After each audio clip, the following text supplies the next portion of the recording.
Gusto mo ba na manood ng YouTube video on another window while you are working on your computer? Just like a mini player. Ito yung ginagawa kong presentation sa PowerPoint. Gusto kong manood ng YouTube, dito ko ilalagay o dito while I am working on this window. Punta tayo sa YouTube.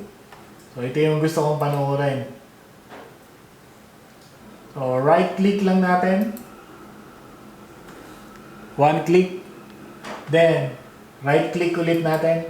We will see here the picture in picture. Click lang natin itong picture in picture. So meron na tayong mini player dito sa lower right corner ng ating screen. Balik tayo sa aking PowerPoint. So play natin. With some clarity.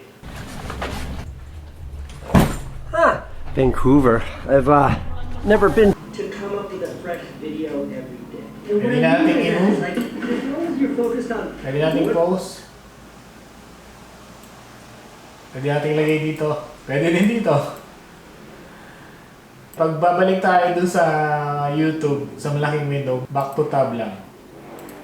what is my video to Activate ulit natin yung mini player. Click. Then, click again. Picture and picture. Play. Ganito ang pwede mong gawin kapag hindi dual screen ng setup ng iyong computer. Pero kung dual screen o triple screen o 4 screen ng iyong computer, hindi mo na kailangan. Okay? Follow my Facebook page and subscribe to my YouTube channel for more tutorials.